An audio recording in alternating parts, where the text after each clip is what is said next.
যে মানুষগুলো এই প্রত্যেকটা সিস্টেমের সাথে জড়িত, তারা আসলে ক্ষমতাকে সামনে রেখে সেই পথে হাঁটা শুরু করে। এই ক্ষমতা যেদিকে থাকবে তারা সেদিকে হাঁটে। সবচেয়ে বড় আমরা যে জায়গাটিতে কথা বলছি, এই সমস্যাটা কিন্তু পথের সমস্যা না, এই সমস্যা হচ্ছে মনস্তত্ত্বের সমস্যা। এই সমস্যা হচ্ছে এতদিনের যে চর্চা, এই যে অপসংস্কৃতি কালচার, এই জায়গাটাতে সমস্যা। আমরা আমাদের জায়গা থেকে যখন দেখছি গাজীপুরে এরকম একটি নৃশংসতা হয়েছে, আমাদের অবশ্যই দেখুন, আমরা বৈষম্য বিরোধী ছাত্র আন্দোলন এই অভ্যুত্থানের সামনের সারিতে থেকে অভ্যুত্থানের নেতৃত্ব দিয়েছে। আমাদের জায়গা থেকে মনে হয়েছে যখন একটি অন্তর্বর্তীকালীন সরকার এসেছে, সেই অন্তর্বর্তীকালীন সরকারকে তার কাজটি করতে দেওয়া উচিত। আমরা মাঠে আছি, আমরা মাঠ থেকে জনগণের যে দাবি দেওয়া সেগুলো তাদের কাছে তুলে ধরবো, আমাদের ছাত্র প্রতিনিধি রয়েছে তাদের মাধ্যমে তুলে ধরবো। কিন্তু এই বৈষম্য বিরোধী ছাত্র আন্দোলন এবং অন্তর্বর্তীকালীন সরকার, এই দুইটির মধ্যে একটি সুস্পষ্ট পার্থক্য থাকতে হবে, একটি পর্দা থাকতে হবে। সেই জায়গা থেকে আমরা সব সময় সরকারকে তার যে স্বাধীনতা, সেই স্বাধীনতার জায়গায় রেখে আমরা তাদেরকে কাজ করতে দিয়েছি। কিন্তু এই যে 6 মাস, আমাদের কাছে মনে হয়েছে যখন অন্তর্বর্তীকালীন সরকার কাজ করা শুরু করেছে, ওই টাইমে এরকম একটা ফ্যাসিস্ট রেজিমকে ভাঙতে হয়েছে, ভেঙে সেখান থেকে ছোট থেকে ধীরে ধীরে বড় হতে হয়েছে, স্টেবল হতে হয়েছে এই অন্তর্বর্তীকালীন সরকারকে। সেই জায়গায় আমরা কিন্তু এই সময়টা আমাদের জায়গা থেকে দেওয়ার চেষ্টা করেছি। কিন্তু আমরা এখন 6 মাস ধরে দাঁড়িয়ে মনে করছি, শেষ করি যে সরকারের কিংবা এই বিভিন্ন মন্ত্রণালয়ের তাদের যে সুপ্তাবস্থা, এই সুপ্তাবস্থা শেষ। এখন যদি তারা তাদের জায়গা থেকে যেই কাজটুকু করা দরকার, যেটা মানুষের প্রত্যাশা, সেটা না করতে পারে, তাহলে আমরা যেভাবে দাঁড়িয়ে গিয়েছিলাম বিগত সময়, আমরা সেইভাবে যে কোনো উপদেষ্টা হোক, যে কোনো চেয়ার হোক, তার বিরুদ্ধে দাঁড়িয়ে যাব। 6 মাস পর এসে রাজধানী ঢাকা সহ সারা দেশে যে ঘটনাগুলো ঘটছে তা বিএনপির নীতি নির্ধারণী নেতারা সমর্থন করেন না। তারা সন্দেহ করেন ছাত্র জনতার অভ্যুত্থানের এতদিন পর এসব ভাঙচুর বিশৃঙ্খলার পেছনে আগামী জাতীয় সংসদ নির্বাচন দীর্ঘায়িত করা সুদূরপ্রসারী চক্রান্ত অথবা দেশে ভিন্ন কিছুর পথ তৈরি করার প্রেক্ষাপট তৈরির চেষ্টা থাকতে পারে। মানে কেন এটা হয়েছে? শুক্রবারে যে গুলশানে বিএনপির চেয়ারপারসনের কার্যালয়ে স্থায়ী কমিটির সভায় নীতি নির্ধারণী নেতারা ধানমন্ডি 32 নম্বর সহ বিভিন্ন স্থানে ভাঙচুরের ঘটনা, সংস্কার কমিশনগুলোর প্রতিবেদন সহ চলমান পরিস্থিতি নিয়ে আলোচনা করেন। তখন তারা এগুলো বলেন। কেন মনে হচ্ছে যে এটা নির্বাচন দীর্ঘায়িত করার চক্রান্ত? দেখুন, আমাদের একটি অতীত আছে, আমরা ভুলে যাইনি। বাংলাদেশে 1/11 হয়েছিল এবং একটি প্রেক্ষাপট তৈরির পরেই কিন্তু 1/11 হয়েছে। আমরা সেই সময় দেখেছি দুই দলের প্রধান থেকে শুরু করে অ্যাক্টিভ যারা আছেন তাদেরকে সরিয়ে দিয়ে নতুন মানুষরা দলের দায়িত্বে যাবেন, নেতৃত্বে যাবেন, এরকম একটা চিন্তাধারা হয়েছিল। সেই 1/11 ধারাবাহিকতা যদি আপনি মাথায় রাখেন, আপনি দেখবেন যে 24-এর গণ অভ্যুত্থান, সেখানে কিন্তু শেষ পর্যন্ত, আমি তো একদম রাস্তায় ছিলাম, শেষ পর্যন্ত একটা দাবিতে এসে দাঁড়িয়েছিল, হাসিনাকে সরতে হবে। কিসের কোটা, কিসের কি, একটাই দাবি, হাসিনাকে সরতে হবে। সো হাসিনা সরে যাওয়ার পরে আমরা দেখলাম এই যে 6 মাস, যেটাকে হানিমুন পিরিয়ড আপনি একটু আগেই বললেন, এটা কি একটা অন্তর্বর্তীকালীন সরকারের জন্য যথেষ্ট দীর্ঘ নয়? যেই সরকারটির মেয়াদ 5 বছর, তার জন্য 6 মাস হানিমুন পিরিয়ড হতে পারে। কিন্তু যেই সরকারটির মেয়াদ 5 বছরের অনেক কম, কত কম সেটি আমি জানি না বলেই অনেক কম বলছি, তার জন্য কি 6 মাস অনেক বেশি সময় নয়? কিন্তু এই 6 মাসে আমরা কি একটা দিনের জন্য স্বস্তিতে থাকতে পেরেছি? 6 মাস মানে 180 দিন। আপনি আমাকে একটা দিনের কথা চিন্তা করে বলুন তো, যেদিন শাহবাগে কেউ বসেনি, যেদিন সায়েন্স ল্যাবের মোড়ে কোনো গন্ডগোল হয়নি, কিংবা যেদিন আজকেও পরিস্থিতি কিছুতেই শান্ত না হওয়া এবং কিছুটা শান্ত হলেই আবার ইচ্ছেকৃতভাবে পরিস্থিতিতে একটা শক্ত ঝাঁকি দেওয়ার চেষ্টা, এটা কি আপনার খুব নর্মাল মনে হয় একজন রাজনৈতিক কর্মী হিসেবে? এবং আমাদের রাজনীতি তো আসলে খুবই অনিশ্চিত, পশ্চিমের রাজনীতির মতো নয় যে একটা নির্দিষ্ট মেয়াদের পর পর চমৎকার একটি ভোট হবে এবং মানুষ যাকে পছন্দ করবে সেই গিয়ে রাষ্ট্র পরিচালনার দায়িত্বভার গ্রহণ করবে। আমাদের রাজনীতি মসৃণ নয়, আমাদের রাজনীতি ভীষণ অনিশ্চিত, ভীষণ উঁচু নিচু, এবড়ো খেবড়ো আমাদের রাজনীতির পথ। সুতরাং এই ধরনের আশঙ্কা করাকে আমি অমূলক তো বলতে পারি না। আপনি দেখুন, শেখ হাসিনার বক্তব্য নিয়ে সরকার কিন্তু বেশ শক্তভাবে ভারতকে জানিয়েছিল যে উনি ভারতে থাকতে পারেন, কিন্তু ভারতে বসে উনি বাংলাদেশে অস্থিতিশীল হয় এমন কোনো কথা বলতে পারবেন। আগের রাতে, মানে আগের রাত তো ঠিক না, রাত সন্ধ্যা 7টা থেকেই 32 নম্বর ভাঙা শুরু হয়েছে, রাত 9টার দিকে উনি বক্তব্য দিয়েছেন এবং সেই বক্তব্য যথেষ্ট উস্কানিমূলক বক্তব্য। এবং তারপরে আমরা দেখলাম 2 দিন ধরে টানা ভাঙচুর হলো, বিভিন্ন জেলায় আওয়ামী লীগের নেতাদের বাড়িঘরে লুটপাট হলো, হামলা হলো, ভাঙচুর হলো, আগুন দেয়া হলো এবং একটা সিস্টেম্যাটিক প্যাটার্ন আমরা লক্ষ্য করলাম, এবং যেটা সবচেয়ে অ্যালার্মিং নিকোল, যেটা আমি একটু আগে বলছিলাম, সরকার বিবৃতি দিয়ে তার দায়টা সারলো। সরকার কিন্তু তার বেশি কিছু করেনি। মাঠে কিন্তু সেনা আছে বলেই আমি আবার মনে করিয়ে দিচ্ছি যে মাঠে কিন্তু আইন শৃঙ্খলা রক্ষার দায়িত্বে সেনাবাহিনীও মোতায়েন আছে।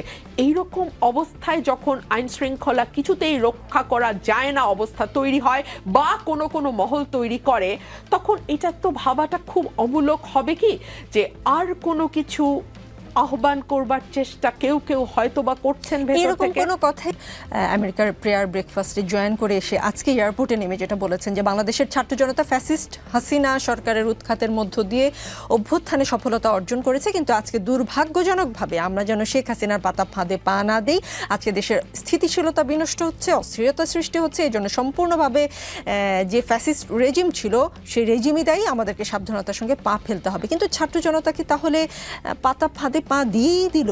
মানে যে বক্তব্যকে কেন্দ্র করে যে ধরনের ঘটনা ঘটেছে, এখনো ঘটছে, সেটা কি পাতা ফাঁদ ছিল কিনা? দেখুন, আমি এটাকে ব্যাখ্যা করি। আরেকটা বিষয়, বিএনপি আগে থেকে ফাঁদের বিষয়ে যদি জানি, আগে থেকে সতর্ক কেন করলো না? আমি আপনাকে একটু যদি ওনার বক্তব্যের যে অর্থটা আমার কাছে পরিষ্কার হয়েছে সেটা আমি বলি। ধরুন, এই সময়টা যদি নির্বাচন না হয়ে নির্বাচনটা কোনো কারণে আরো 1 বছর 2 বছর 1.5 বছর পিছিয়ে যায়, সবচেয়ে বেশি লাভবান কারা হবে? সবচেয়ে বেশি লাভবান হবে আওয়ামী লীগ। কারণ এই পুরো সময়টাতে তারা এমন একটি অস্থিরতা তৈরি করতে পারবে যাতে যেই মানুষগুলো কোনো দলের সমর্থক না, কোনো দলের কর্মী বা নেতা নয়, যারা রাজনীতি মানে 5 বছর পর পর গিয়ে একটা ভোট দিয়ে আসে, এটুকুই তাদের রাজনৈতিক সক্রিয়তা, সেই মানুষগুলো একটা সময় তো ভাবতে বাধ্য হবে যে প্রতিদিন এখন যা হচ্ছে, কারণ প্রত্যেকের জীবনে কিন্তু এটা এফেক্ট করছে নিকোল। এখন এই এফেক্টে সাধারণ মানুষ যদি বিরক্ত হয় এবং মনে করে ধুর হাসিনার সময় তো খুব একটা মানে এরকম অবস্থা আমাকে করতে হয় নাই, হ্যাঁ, তো তাহলে কি তাকে আপনি খুব বেশি দোষ দিতে পারেন? এবং এই যে উফ শব্দটা, এই উফ শব্দটার মাইলেজ কিন্তু আর কোনো দল পাবে না, এটা ডাইরেক্টলি আওয়ামী লীগের ঘরে যাবে। সুতরাং আওয়ামী লীগ যদি মনে করে নির্বাচনটা আরো কিছু দূর পেছানোর জন্য যদি কিছু সমস্যা তৈরি করা যায় এবং তারা সেটা করে, তাকে তো আসলে খুব অস্বাভাবিক বলা যায় না। আর আওয়ামী লীগ এমন একটি দল যেই দলটি 91 সালে যখন বিএনপি ক্ষমতায় আসে, তখন শেখ হাসিনা নিজে বলেছিলেন আমি একদিনও শান্তিতে থাকতে দেব না, এবং মাশাআল্লাহ উনি বিএনপিকে একদিনও শান্তিতে থাকতে দেননি। 94 সালে সংসদ বর্জন থেকে শুরু করে জামাতকে সঙ্গী করে মাঠের আন্দোলন, মানে উনি বিএনপিকে একদিনও শান্তিতে থাকতে দেননি। তো সেই সময়ের পরিস্থিতির সঙ্গে যদি আপনি আজকের চিন্তা করেন, পরিস্থিতি কিন্তু অনেক বেশি ঘোলাটে হয়েছে, জল কিন্তু অনেক দূর গড়িয়েছে। 91 সালের শেখ হাসিনা কিন্তু প্রধানমন্ত্রীত্বের স্বাদ পাননি, কিন্তু 2024-এর শেখ হাসিনা কিন্তু 20 বছর প্রধানমন্ত্রীত্বের স্বাদ পেয়েছেন। 96 থেকে 2001 এবং 8 থেকে 24, 20 বছর তিনি প্রধানমন্ত্রী হওয়ার স্বাদ পেয়েছেন। 1, 2 হচ্ছে 91-এ শেখ হাসিনাকে কিন্তু দেশ ছেড়ে পালাতে হয়নি, বেইজ্জতি হতে হয় নাই। 2024-এ শেখ হাসিনাকে কিন্তু পালিয়ে যেতে হয়েছে, যার 3 দিন আগে তিনি তার নিজস্ব কথা বলার একটি ভঙ্গি আছে, তো ওভাবে তিনি বলেছিলেন শেখ হাসিনা পালায় না, কিন্তু ওনাকে পালাতে হয়েছে। সো এই যে অপমান, দুর্দশা এবং তার অটোমেটিক যেই ট্রমা এবং তার যে বিদ্বেষ এবং জিঘাংসা সেখান থেকে তৈরি হওয়া, সেই সব কিছু মিলিয়ে পরিস্থিতি কিন্তু 91-এর মতো সহজ সরল নাই যে কেবলমাত্র হরতাল দিয়ে শেখ হাসিনা একদিনও শান্তিতে না থাকার মনোবাসনা চরিতার্থ করবেন। এই সময় কিন্তু তিনি আরো অনেক ভয়ঙ্করভাবে আসবেন এবং তিনি তাই করছেন। মির্জা ফখরুল ইসলাম গত 7 ফেব্রুয়ারি আপনি আরেক পোস্টে লিখেছেন লেটস রিবিল্ড বাংলাদেশ। এখানে আবু জাহেলের বাড়ি বলে কোন স্থাপনার কথা উল্লেখ করেছেন সেটা জানতে চাই।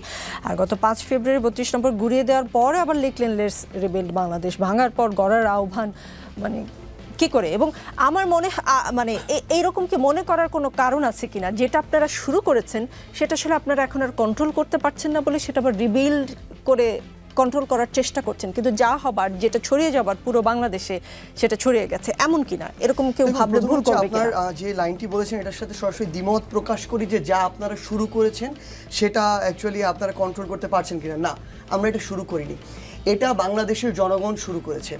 এই বাংলাদেশের জনগণ যদি ওই 3, 4, 5 আগস্টে স্বতঃস্ফূর্তভাবে এই বৈষম্যবিরোধী ছাত্র আন্দোলনের ডাকে রাজপথে না নামতো, এই অভ্যুত্থান সফল হতো না। আমরা সব সময় এই যে ক্রেডিটটি এটি বাংলাদেশের সাধারণ প্রত্যেকটি শ্রেণীর মানুষকে দিয়ে এসেছি। আমরা আমাদের জায়গা থেকে মনে করি এই যে 24-এর যে অভ্যুত্থান হয়েছে, এই যে 32 নম্বরে যে ঘটনাটি হয়েছে, এটার জন্য একমাত্র এবং সবচেয়ে বেশি দায়ী হচ্ছে শেখ হাসিনা, খুনি শেখ হাসিনা। তিনি বিগত 16 বছরে তিনি যা কুকর্ম করেছেন, তার পরিবার, তার সাঙ্গপাঙ্গ, তার দোসররা যা করেছেন, সেই কারণেই এই যে 24-এর যে অভ্যুত্থান, সেই অভ্যুত্থান হয়েছে এবং তাকে এভাবে মুখে চুন কালি মেখে দেশ ছেড়ে পালাতে হয়েছে। তার সকল কর্মী যারা ছিল সমর্থক, তাদেরকে একা করে দিয়ে।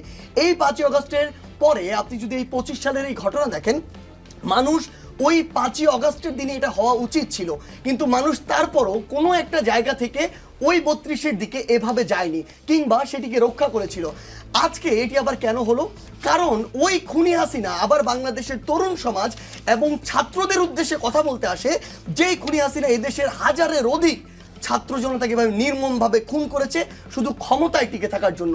কোন সাহস এমন একজন খুনি বাংলাদেশের ছাত্র জনতার উদ্দেশ্যে কথা বলতে আসে? তখনই বাংলাদেশের মানুষ আবার ক্ষোভে ফেটে পড়েছে এবং বাংলাদেশের মানুষ ঐক্যবদ্ধভাবে, আপনি সেখানে শুধুমাত্র বৈষম্যবিরোধী ছাত্র আন্দোলনের যারা সমর্থক ছিল, অ্যাক্টিভিস্ট ছিল, তারা গিয়েছে কোনোদিন বলতে পারবেন না।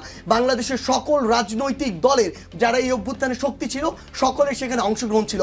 আমরা বিএনপির বড় বড় এরকম নেতাকর্মী ছিল যাদের পোস্ট দেখেছি বুলডুজার কোথায়, এবং আমাদেরও ভিতরটা আসলে তখন এই কথাই বলছিল যে বুলডুজার কোথায়। কারণ এই খুনি হাসিনা কিভাবে এই ছাত্র জনতার উদ্দেশ্যে কথা বলতে পারে যখন এই ছাত্র জনতা শহীদ হওয়ার পরে তার বাবা মার চোখের পানি এখনো শুকায়নি?